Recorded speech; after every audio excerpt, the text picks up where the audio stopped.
Vamos a comenzar la clase de hoy en el punto en que nos habíamos quedado la vez anterior.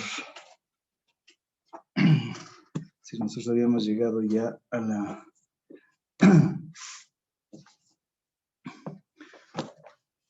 una lámina que hablaba del tipo de cambio, si no me equivoco.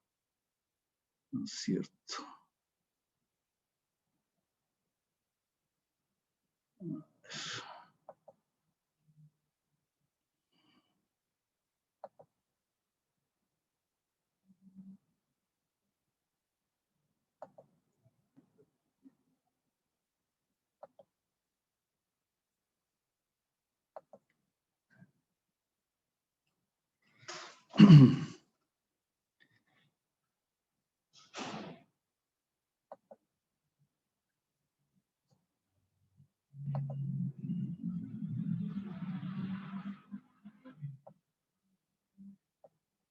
A ver.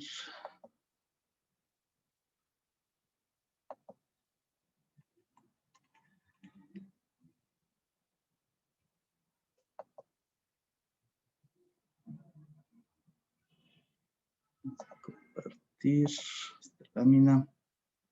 Sí me oyen, ¿no?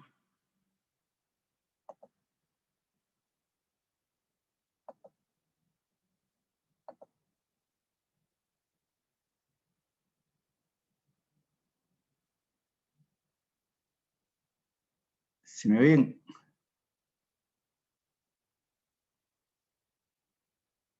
Sí, profe, buenos días. Allá. Voy a ver que no me oyen.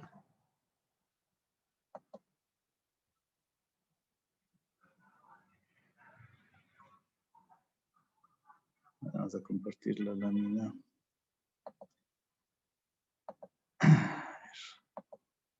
Bueno, esta es la balanza comercial que habíamos visto, como ustedes recordarán, la cotización del dólar y el gráfico del tipo de cambio. Ya habíamos comenzado el análisis, ¿no es cierto? Ustedes recordarán, indicando que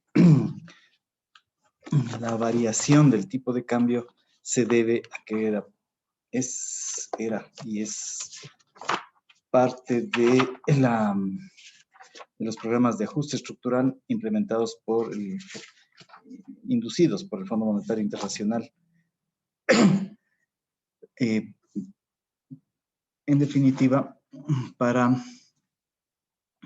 asegurar el pago de la deuda externa, o sea, tener recursos. ¿Por qué tener recursos? Porque si se devalúa, ya les había explicado que el devaluar, los asalariados no tienen cómo defenderse, los propietarios de medios de producción sí, porque suben los precios.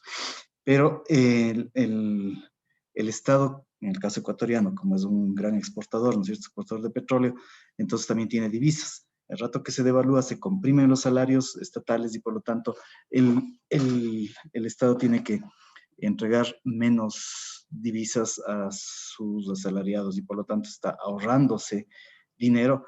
¿Para qué? Para ese dinero dirigirlo hacia el pago de la deuda. O sea, ya ven cuál es la lógica, o sea, asegurar el pago de la deuda por medio de estos ajustes, entre ellos la devaluación.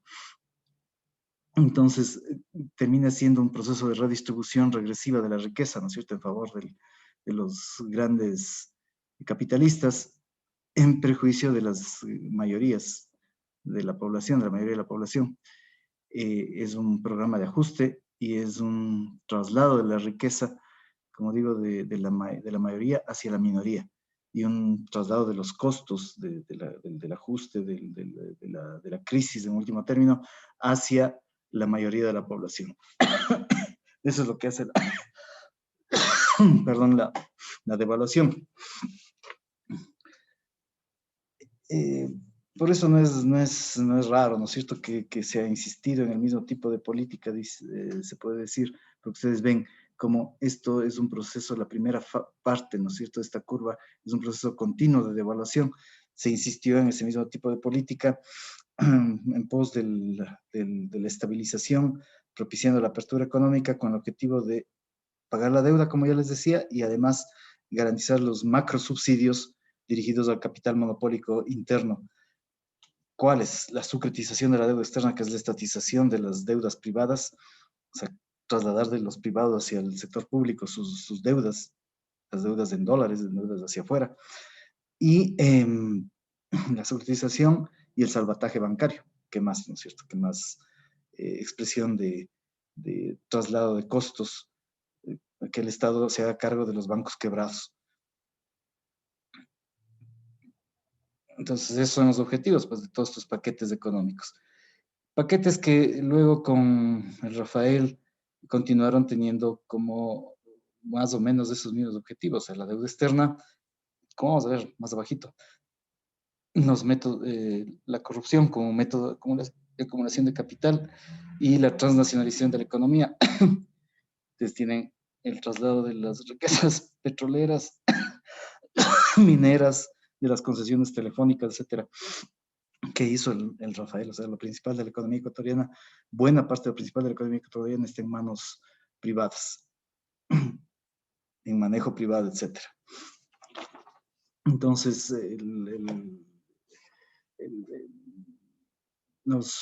incluso los desequilibrios presupuestarios, etcétera, se deben no tanto no solo por lo menos al incremento del gasto, sino también al pago de la deuda, ¿no?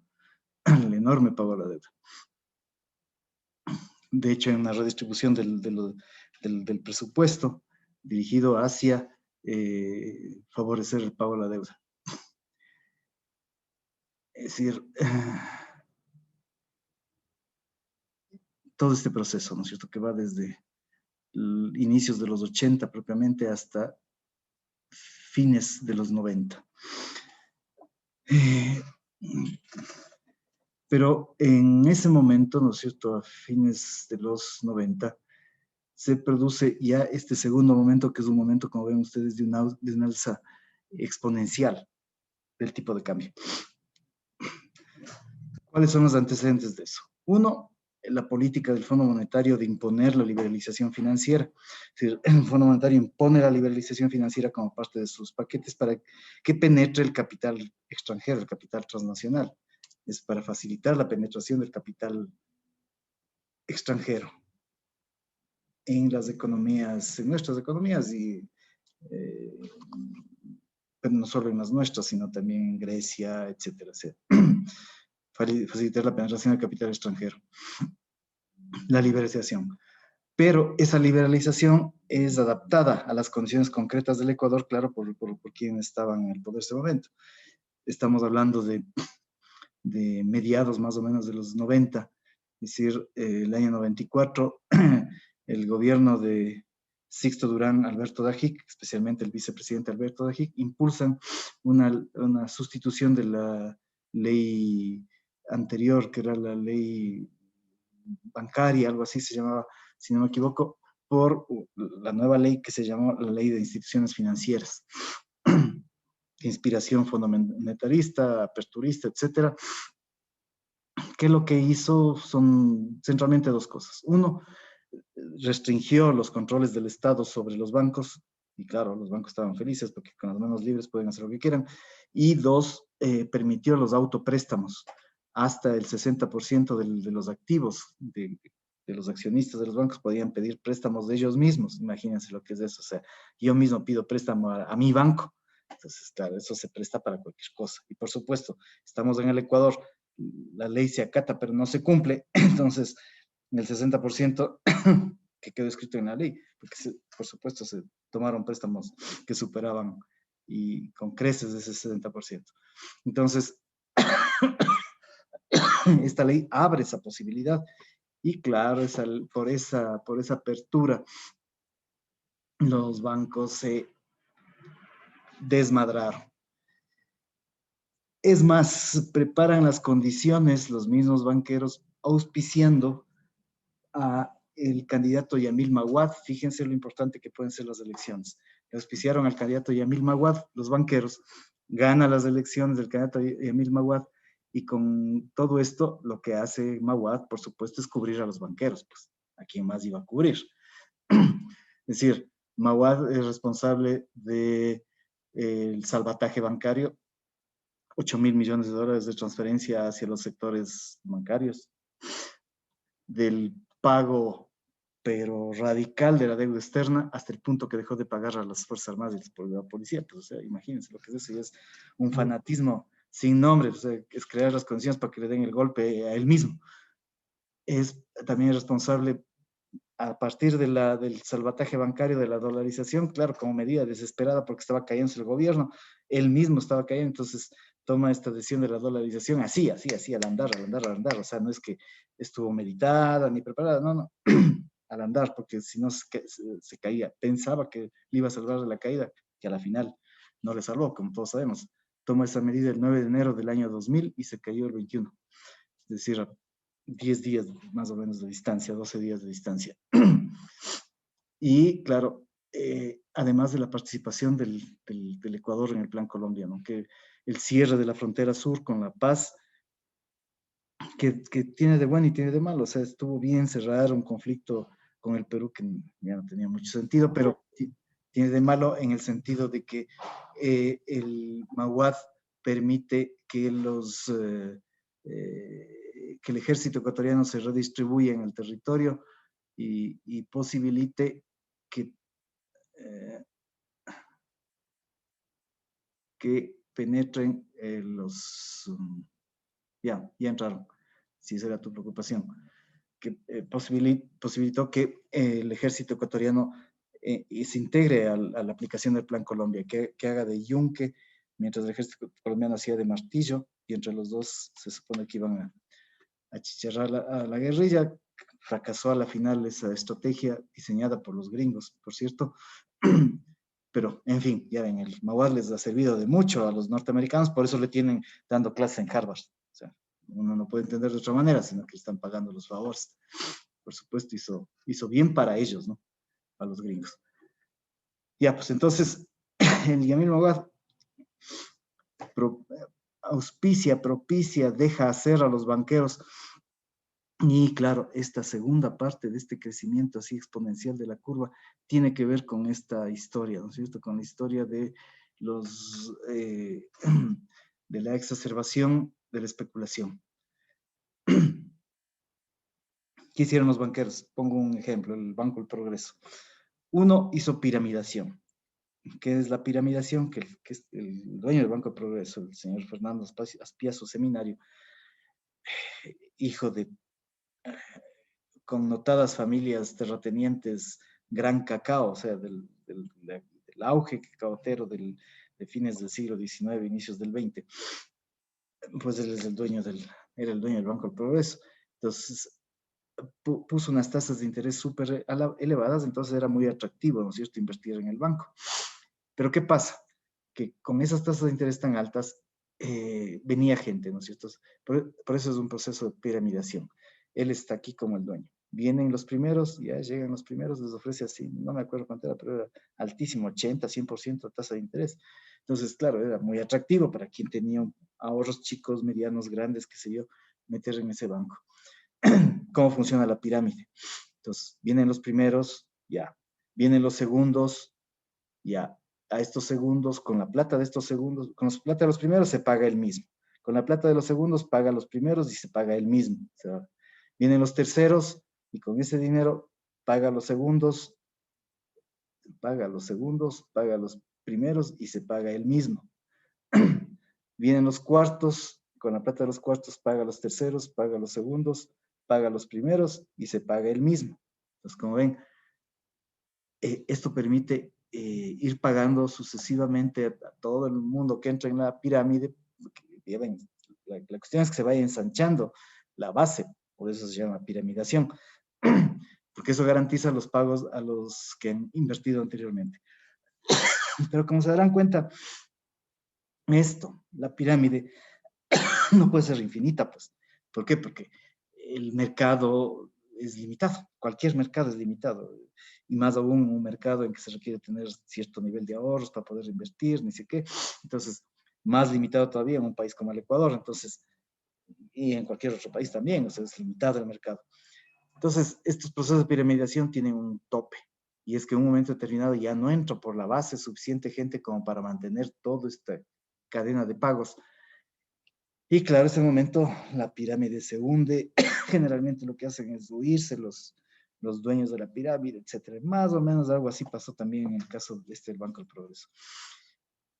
En el rato ya de la crisis, el banquero se fugó, se huyó, se desapareció, etcétera, y ya, claro, él se había llevado la plata.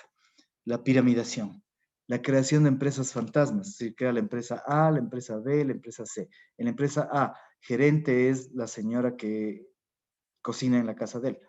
La empresa, y presidente del directorio es el jardinero de la casa de él. En la empresa B, el gerente ahora es el jardinero y el presidente del directorio es el chofer. En la empresa C, el gerente es el chofer y la presidenta del directorio es la señora que cocina en la casa de él. Entonces, como ven, hace firmar los papeles a personas que, claro, están bajo su control porque son empleados de él, y si no firman les despide, etcétera, y viven de ese sueldo, etcétera. Entonces, en esa condición, claro, se ven obligados a firmar. Y claro, ellos no entienden bien qué pasa, pero ya, les hace firmar los papeles de unas empresas. ¿Qué hace con esas empresas? Coge la plata del banco y hace préstamos hacia las empresas estas. Es decir, está pasando, como él controla las empresas fantasmas, la empresa A, la empresa B, la empresa C, está pasando la plata del un bolsillo, donde está ahí la superintendencia de bancos, unos ciertos niveles de control estatal, al otro bolsillo, donde es ya empresa de él, es decir, ya nadie le puede decir nada. Entonces, en la empresa A, en la empresa B y la empresa C reciben los préstamos y sacan para afuera la plata, o si no, se comienzan a especular con el dólar, a comprar dólares, etcétera, etcétera, etcétera. Es decir, ya ven, para eso sirven las empresas fantasmas, para darles préstamos para sacarse. Además que se da autopréstamos, o sea, ya como la ley lo permitía, directamente se toma autopréstamos para hacer lo mismo. El banco ya comienza a estar mal porque está desfinanciándose, como ustedes se darán cuenta. Entonces va al Estado y le dice, ¿sabe qué, señor Estado? El banco está mal, ni sé qué.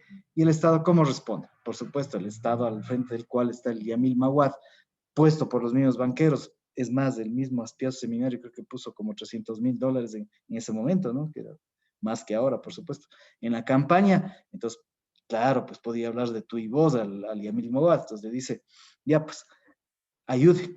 Y claro, el Estado, como además estamos en un régimen de libre competencia, ni sé qué dice, el Estado, ¿cómo interviene? En primer lugar, dando préstamos a los bancos. Y claro, el banquero Isaías, el banquero Fernando Guerrero, dueño del Banco La Previsora, el banquero Fernando Aspiazo, cogen el préstamo del Estado y le desaparecen, pues le meten a este proceso de especulación, de compra de dólares, entonces compran millones de dólares, como ven. Por eso es que crece así, pues, porque hay un proceso fuerte de especulación empujado por los mismos banqueros, pero no solo los banqueros, otros actores económicos, otros agentes económicos también se meten en ese baile infernal de apostar en contra del sucre, ¿no es cierto? Comprando dólares, comprando dólares, comprando dólares. Primero reciben préstamos del Estado a los banqueros. Cuando esto ya se ve que es insuficiente,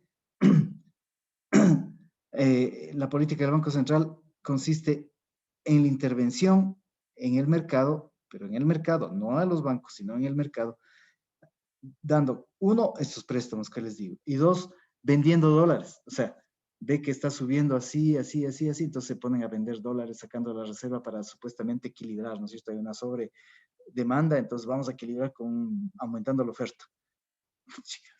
Estos manes sabían lo que estaban haciendo, pues los banqueros de acá, los del Banco Central, de lo que no sabían, lo que estaba pasando.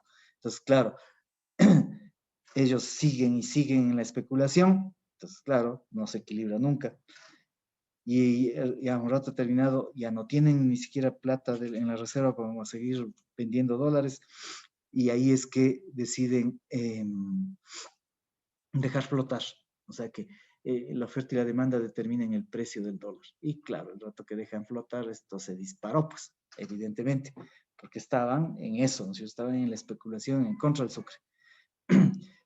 Evento que era un copy-calco de lo que había pasado en otras latitudes, cuyos protagonistas fueron famosos capitalistas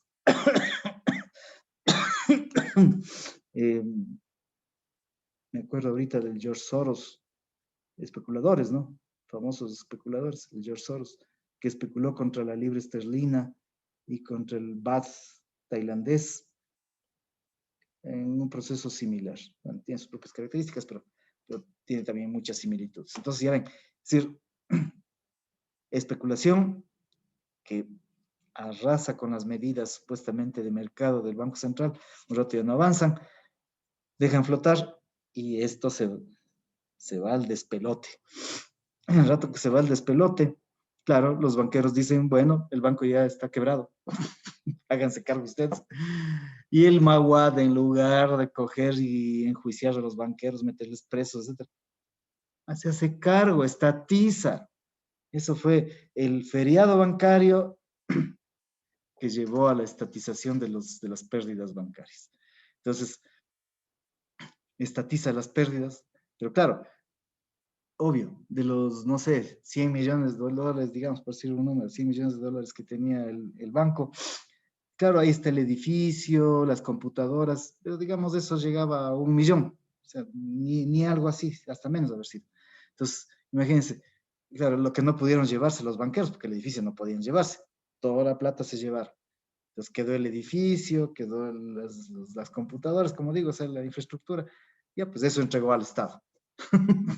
Y que el Estado se haga cargo de lo otro, que eran las gigantescas deudas hacia los depositantes, pues, evidentemente. Entonces, el Maguad, obsecuente con los banqueros, por supuesto, estatiza las deudas. Y se hace cargo, hace que el Estado se haga cargo de esas deudas. Entonces, claro, es un desastre monumental, como ustedes ahí en la curva se ve, ¿no? Clarito está que aquí hubo un fenómeno, pero exponencial. Entonces, ¿quiénes ganaron con esto? Claro, con esto ganaron los exportadores. ¿Por qué? Porque fíjense que aquí crece mucho la tasa de cambio. Entonces, eh, a inicios del año 2000, más o menos se calculaba que la tasa de cambio ya real con todo y todo debía ser aquí en agosto del 98 el tipo de cambio era de 5.000 sucres por dólar, más o menos, y terminó en 25.000 sucres por dólar.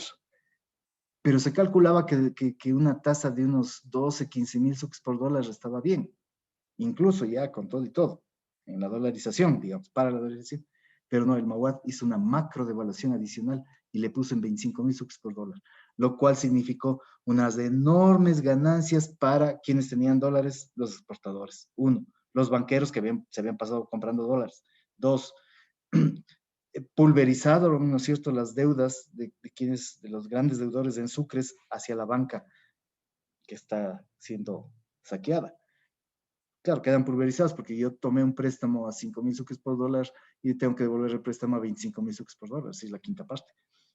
Pero asimismo se pulverizan los, los depósitos, porque yo deposito en el banco a 5.000 sucres por dólar y después de todo el rollo, el Estado me va a devolver 25.000 sucres por dólar, es decir, la quinta parte también. Esto, por supuesto, favoreció, como les digo, a los banqueros, a los grandes deudores en sucres, a los financistas, especuladores. Además, se minimizan los depósitos congelados, ¿no es cierto?, en los bancos, se encogen las deudas con el Banco Central, lucran con el diferencial cambiario los banqueros, es decir, cargan las deudas al Estado en buenas cuentas. Es decir, gran ventaja para los banqueros.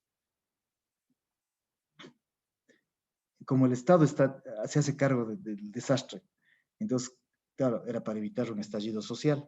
El Maguad se le iba a decir, no, no se preocupen, nosotros vamos a cubrir, lo que estaba descubriendo los banqueros.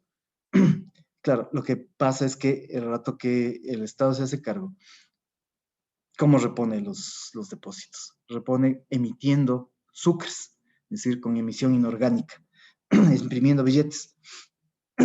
Ya les di los datos, ustedes recordarán que entre agosto del 98 y enero del 2000, el momento que se produce la dolarización, hay una emisión en sucres que incrementa la masa monetaria multiplica por 3,5 veces, en definitiva. En el 261% del incremento, o sea, multiplica por 3,5 veces, lo cual es enorme, como ustedes se darán cuenta. O sea, claro, ¿Eso qué va a hacer? Ya le pulveriza el sucre, pues obviamente, y le desata procesos inflacionarios, devaluatorios, como ven, estos procesos devaluatorios, así, terribles.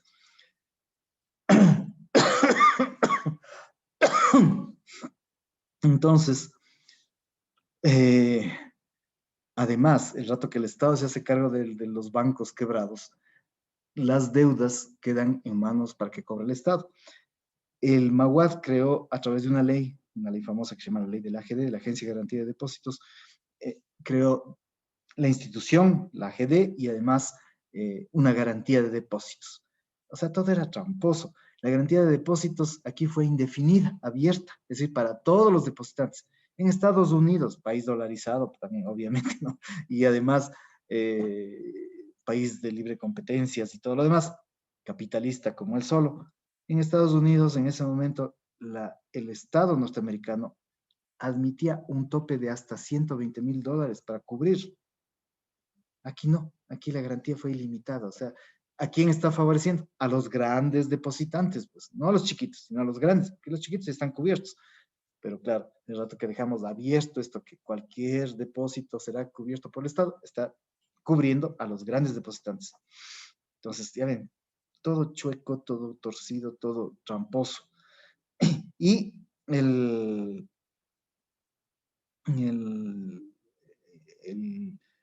el Yamil Mawad, como digo, crea esta agencia de garantía de depósitos que se supone que iban a buscar la manera de cobrar las deudas, ¿no? Que quedaron en los bancos ya quebrados, estatizados. Pues pasó al revés, que los grandes deudores no pagaron. Es más, hubieron 2 personeras, digamos, fueron mujeres, a cargo de la Agencia de Garantía de Depósitos que en años posteriores, en gobiernos posteriores, intentaron cobrar, pero las pobres terminaron perseguidas por los deudores, digamos, antiguos de la banca, los grandes, y tuvieron que hasta exiliarse. La Vilma Salgado y la Alexandra Cantos les pasó eso, imagínense, o sea, tenían tanto poder que tenían influencia hasta dentro del gobierno y les comenzaron a perseguir, ni sé qué, tuvieron que exiliarse. Ese es el país que tienen, ustedes y yo, que tenemos, pues. Es decir, esto fue una enorme pérdida social y estatal. Se calcula, hubo una comisión que hizo una investigación en más o menos $8,000 millones que fueron asumidos por el Estado y por la población, porque claro, directamente la población, porque pierden, ¿no es cierto?, el rato que depositan y le entregan la quinta parte, o sea, la población directamente está perdiendo. Y el Estado, porque el Estado asume, estatiza, estos gobiernos estatizaron esos bancos quebrados, entonces claro, asumen las deudas. Entonces, claro, la pérdida es estatal y privada, digamos, pero privada en ese sentido, o sea, de los hogares más bien. Porque ven los grandes deudores, grandes especuladores, hasta ganaron, no perdieron con todo esto. Y es todo este proceso el que se visualiza en esa curva, ¿no? Como ven, la curva enseña bastante sobre este proceso. Es decir, el feriado bancario que se tomó en marzo del 99 llevó a la quiebra de los bancos. La quiebra de los bancos llevó a la estatización de esa quiebra y finalmente a la dolarización. Es decir, es más, a que incluso ganen con el tipo de cambio, con la macro devaluación. Entonces, como ven, esto fue así de crudo y brutal, pues brutal para la inmensa mayoría de los ecuatorianos. Me imagino los papás de ustedes, los tíos, etcétera, tendrán parientes que perdieron mucho dinero, perdieron, bueno, lo que tenían en los bancos.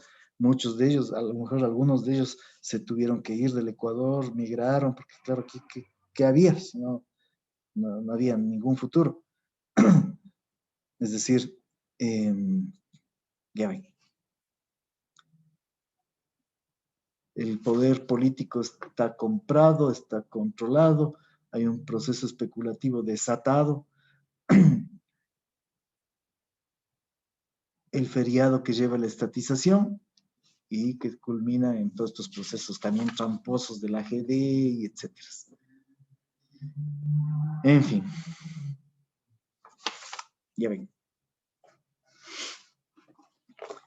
Eso es un episodio, sí, uno de los importantes, pero un episodio de la larga y oscura noche neoliberal. En fin, en fin, en fin.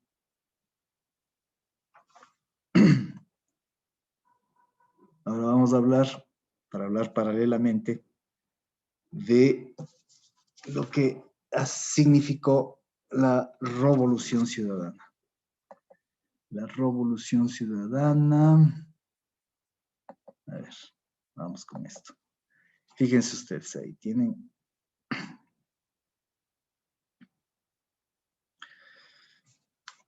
el Ecuador en cifras, ahora vuelta hasta ahora, casi hasta ahora. Ahí tienen las mismas ramas de la economía que habíamos estado analizando, que estaba el corte, ¿no es cierto?, hecho en el 2001, ahora está en un proceso histórico de más largo plazo, desde el 65 hasta el 2018, como ven ustedes. Y claro, el 72, aquí se produce el salto petrolero, ¿no es cierto? Esta es la rama de explotación de minas y canteras donde está el petróleo, y por eso es el peso, ¿no es cierto?, que adquiere el petróleo.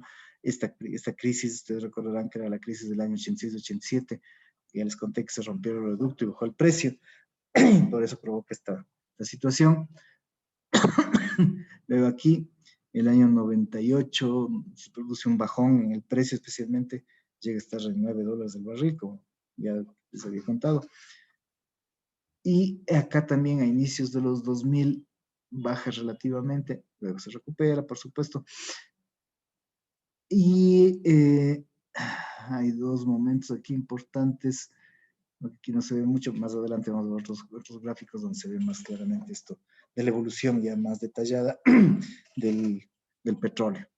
Pero bueno, en definitiva, como ven, hay un peso muy importante que adquiere esta rama por el descubrimiento y exportación desde el año 72 en adelante.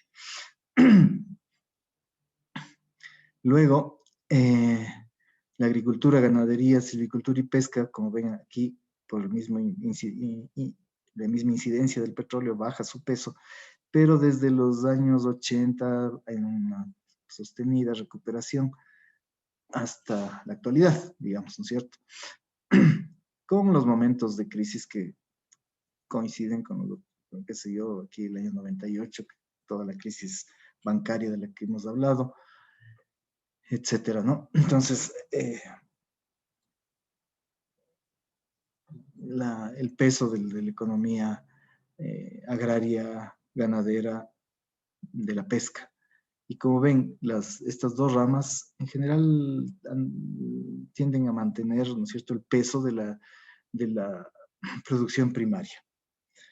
Mientras que esta de aquí, que es la rama de la manufactura, fíjense que en los años 70, bueno, aquí hay una crisis que me interesa mucho mencionar. En los años 70, de todas maneras, la tendencia es más bien a subir, ¿no es cierto? No mucho, pero sí algo.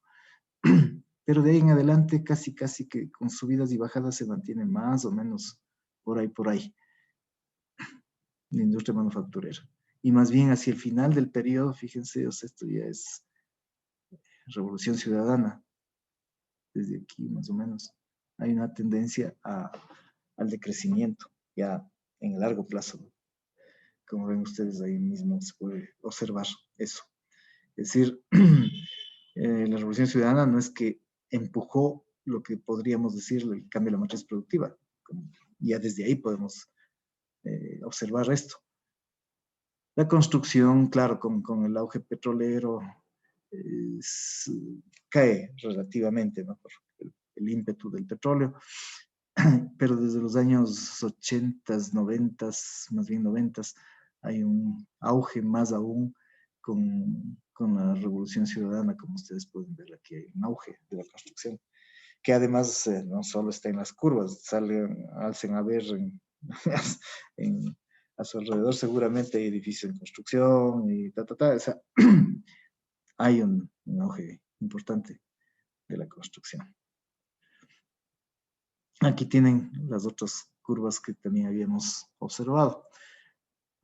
Aquí tal vez lo más relevante es el crecimiento de esta curva, el transporte, almacenamiento y comunicaciones. ¿Qué tiene que ver con qué? Tiene que ver, por supuesto, con el auge de las comunicaciones, con la construcción de carreteras, etcétera. Todo esto, ¿no?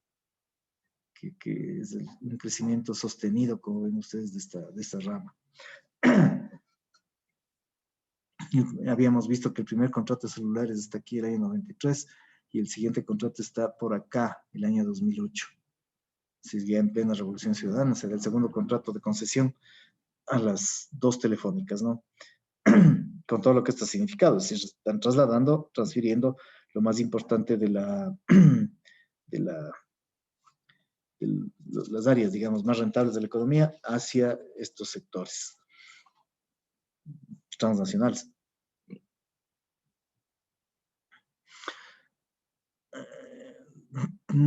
¿Qué más tal vez resaltar?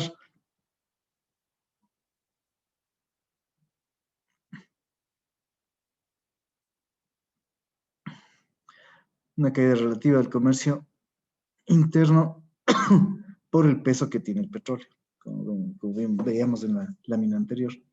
Claro, el petróleo adquiere un peso grande, importante, entonces las otras ramas se contraen relativamente. Ya. Ahí tienen ustedes exportaciones e importaciones. Habíamos visto este gráfico también, les había hecho notar que el año 82-83 se produce el primer fenómeno del Niño y una caída, como ven. El año 86-87 pasó aquello del ruptura del oleoducto, caída del precio, y se ve aquí, pues, ¿no? Como efectivamente caen exportaciones e importaciones, luego se recuperan relativamente hasta el momento de crisis del fin de siglo, ¿no es cierto?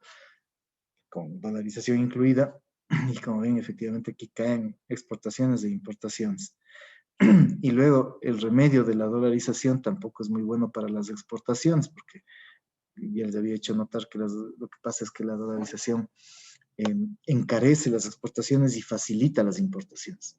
Y claro, o sea, como ven ustedes, de que posteriormente un crecimiento importante, hasta este crecimiento importante se debe al petróleo, es cierto, hasta el primer momento de crisis ya en la Revolución Ciudadana, que se da el 2008-2009, una caída de los precios internacionales, después sube y sube con mucha fuerza.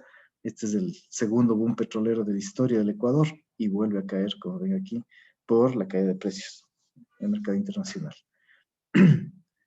del petróleo. Entonces, hay un peso muy exacerbado, enorme del petróleo en todos estos años, ¿no? En la Revolución Ciudadana. Como ven, con dos momentos de caída, fundamentalmente no por otro motivo, sino por la caída de los precios del petróleo a nivel internacional. Tanto el 2008-2009 como el 2014 en adelante, digamos. ¿Ya? Aquí está un poco la misma historia, solo que en las tasas de crecimiento de las exportaciones e importaciones. Como decíamos, del 82-83 ya ven aquí un decrecimiento, el 86-87 también, especialmente las exportaciones. El 99-2000, ya ven, fuertes decrecimientos. Luego, el 2008-2009, como ven, crisis, y luego ya la crisis definitiva del modelo del segundo boom petrolero, el fin del segundo boom petrolero acá, desde el 2014 en adelante, digamos. Esto también está aquí como balanza comercial. Fíjense ustedes, la caída del 98, estos son los primeros años 2000, negativa la balanza comercial, por lo que ya les había explicado, la rigidez de la dolarización. Y acá, claro, aquí es la crisis, ¿no? En 2008-2009, algo se recupera, pero después vuelve a caer con más fuerza. 2014-2015, etcétera, etcétera. Ya. Y esto es quizás una de las cosas más importantes. O sea, en el 2008 y 2009 se producen las caídas porque cae el precio del petróleo, pero hay un contexto de crisis internacional, de crisis mundial. Acuérdense que se produce la crisis, la gran recesión, se les llama en la literatura especializada, se les llama la gran recesión a esa crisis, que fue eso. La crisis más importante hasta esta, hasta la de la pandemia, la del 2008-2009. Entonces, claro, por eso es que caen las exportaciones ecuatorianas, etcétera, cae el precio del petróleo también. Ya. Y en 2014-2015 cae el precio, el fin del boom de los commodities, porque no solo era boom petrolero, sino boom en general de las materias primas, el cobre, qué sé yo, no solo el petróleo, que es un poco la crisis, el antecedente inmediato de nuestra crisis actual. Pero ahí tienen ustedes esto, ¿no es cierto? La balanza comercial dividida entre balanza comercial petrolera y no petrolera. Y esto es muy interesante. Como ven, el auge petrolero está ahí graficado, hasta graficado, ¿no es cierto? Como ven ustedes, aquí 2008-2009 es la primera caída, ya les expliqué, por la caída de precios, por la crisis internacional, y luego acá desde el 14 en adelante es ya la segunda caída, que es la situación nuestra, ¿no? La situación actual. Pero fíjense la balanza no petrolera, o sea, lo que jalona al conjunto de la economía es el petróleo, como ven ustedes, el conjunto de las exportaciones, porque las exportaciones no petroleras son deficitarias desde principios de los 2000 y cada vez más deficitarias. Cuando toma el poder Correa, que es aquí ya el primer año, ¿no es cierto?, el 2007, se hacen más y cada vez más, y aquí, claro, se controla un poco por la crisis, pero vuelve y con fuerza. Más de 8.000 millones de dólares de déficit en la balanza comercial no petrolera. O sea, eso es gigantesco. Eso es todo el salvataje bancario. En un año se nos iba en las importaciones no petroleras. Como ven, clarito está. Entonces, esto mismo ya indica, ¿no es cierto?, cómo se estructuró el modelo del gobierno del Rafael. O sea, es un modelo que está sesgado, que está estructurado en el sentido de un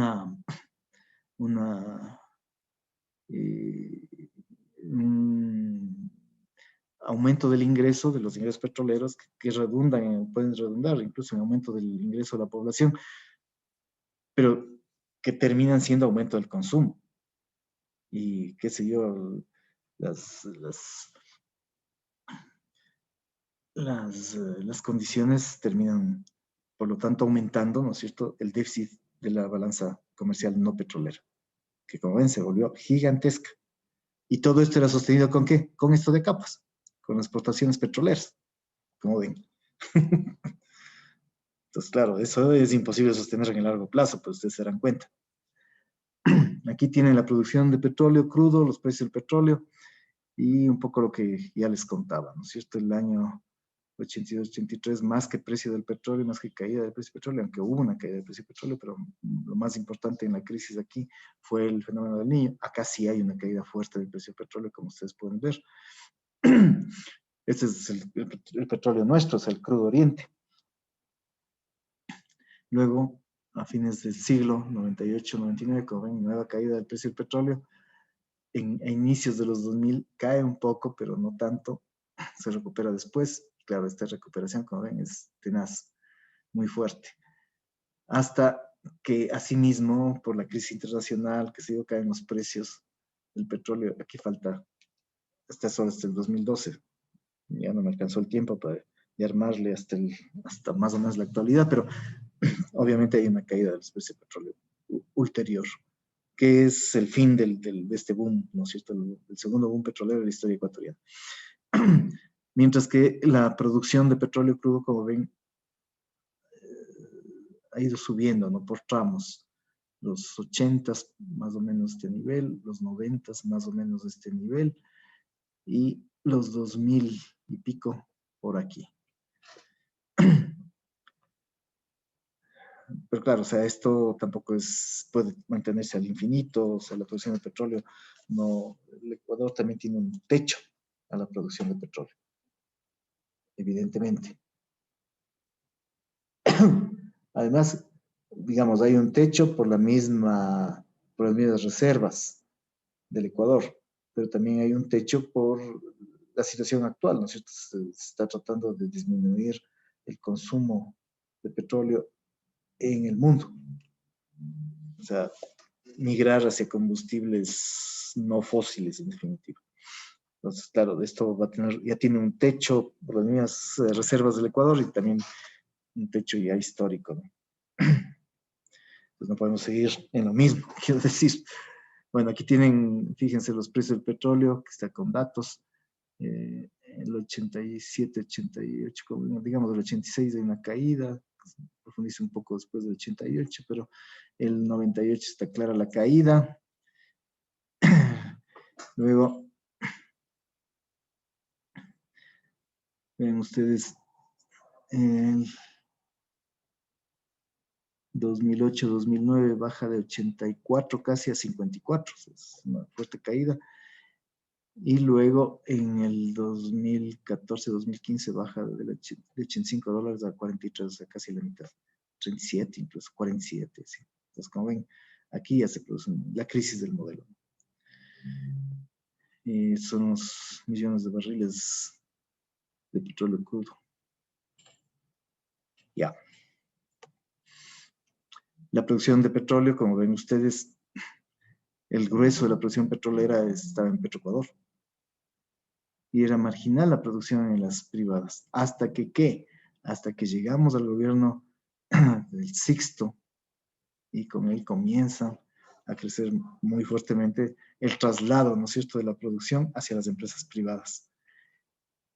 Y eso tiene un tope por el 2004-2005 cuando se revierte. Se revierte, por ejemplo, el campo, los campos que estaban a cargo de la Occidental, en todo un proceso que hubo, entonces se revierte hacia el Estado, y luego la Perenco dejó también los campos petroleros, es decir, un proceso de reversión, y por lo tanto de nuevo crecimiento de la producción de Petroecuador, como ven ahí en el gráfico.